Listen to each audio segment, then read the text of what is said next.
Invasión. Tiene pánico a la invasión el país que nadie ha invadido jamás, y que sin embargo tiene la mala costumbre de invadir a los demás. En los años 80 el peligro se llamaba Nicaragua.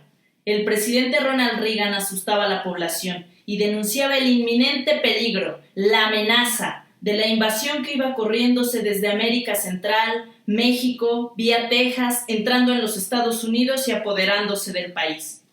Mientras, a espaldas del presidente, un mapa mostraba esa gran mancha roja que avanzaba. La teleaudiencia espantada no tenía la menor idea de dónde quedaba Nicaragua, ni sabía que ese pobre país había sido arrasado por una dictadura de medio siglo, fabricada en Washington, y después por un terremoto que no dejó nada en pie. Y esa teleaudiencia, asustadísima, tampoco sabía que ese país feroz tenía en total 5 ascensores y una sola escalera mecánica que no funcionaba. Hola, soy Samantha y quiero platicar un poco sobre el relato Invasión, uno de los tantos relatos del escritor uruguayo Eduardo Galeano, y que tuvo un programa de televisión que se llamó La vida según Galeano. Ahí él reflexionaba diversos temas que con su particular visión nos permitía filosofar sobre algunos tópicos que afectaban o se relacionaban con la sociedad. En sus libros vemos la historia de Latinoamérica, que es el reflejo de lo que nos han dejado aquellos que nos invadieron, colonizaron y en su paso mataron, violaron y aniquilaron. Es así que, revisando varios de sus cuentos breves, que la mayoría se me hacen profundos, dolorosos y muy atractivos a leer, que llegué a Invasión, pronunciado en este programa y que a pesar de lo breve juega con la ironía y nos cuenta sobre un país empobrecido bajo la dictadura, Nicaragua, expuesto por la prensa que funcionaba como verdugo, que los coloca como los malos de la historia en donde Estados Unidos, a través de su discurso, es el vencedor, una vez más. Los hechos reales que recuerda Galeano se llevaron a la Corte Internacional de Justicia en 1984.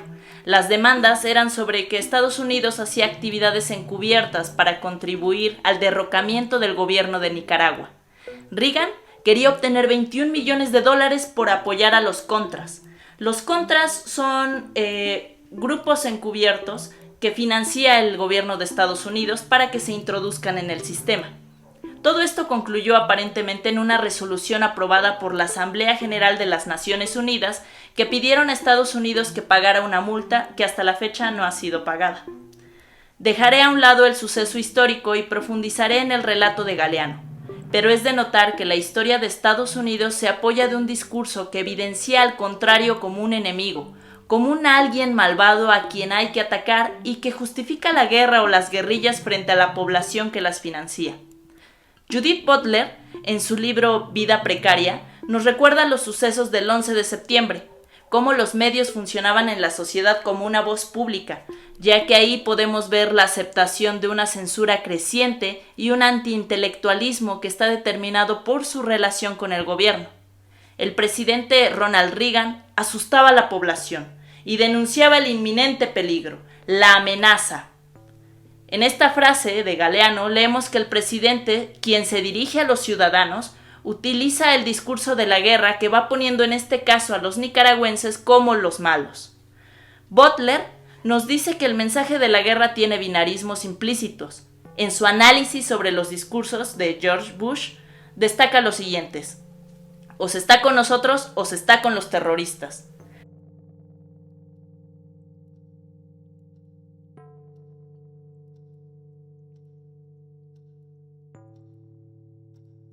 Esta frase, que se vuelve tajante en las posturas que colocan a los musulmanes como los terroristas, esto contribuye al imaginario colectivo que refuerza los estereotipos.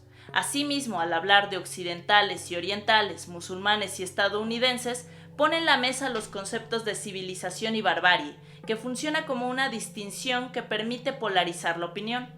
Carmen Romero, en el prólogo que le hace a Donna Haraway en El patriarcado del osito Teddy, nos dice que probablemente esos relatos de separación y supremacía heteropatriarcal, colonialista y racista no solo nos resulten familiares, sino que constituyen parte de la forja de las relaciones sociales que habitamos en el aquí y ahora.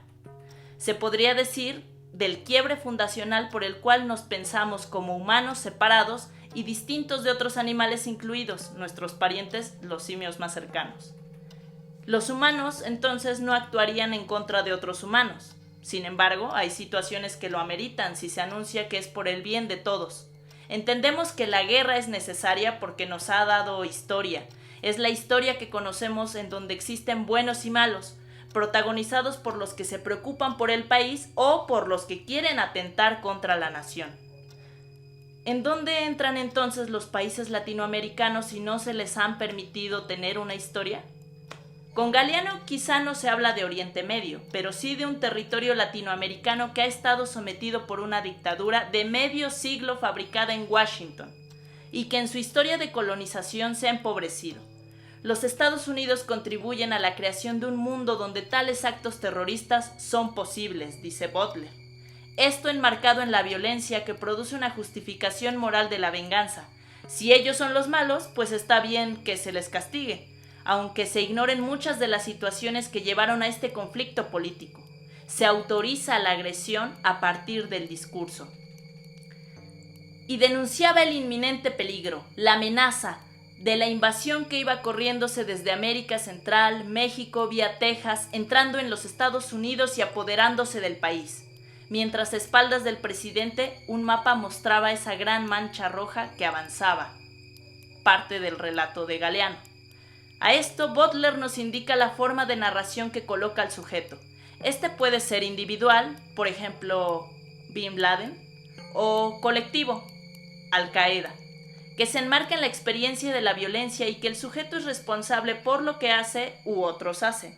En el relato son los nicaragüenses, que el presidente Reagan, emisor del discurso, se ubica como un yo narrativo dentro del dominio político, y con las instituciones internacionales que no contradicen la supremacía de Estados Unidos, sino que lo confirman, la refuerzan y además la refuerzan con consecuencias, como con la intervención del ejército de 1912 a 1933 en Nicaragua.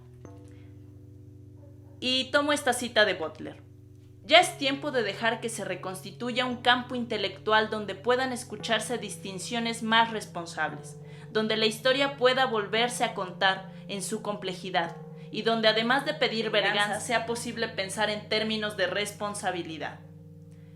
Este suceso es anterior al 11 de septiembre, lo que nos cuenta Galeano, y a pesar del tiempo, el autor muestra que predominan los mecanismos discursivos que se basan en la unilateralidad.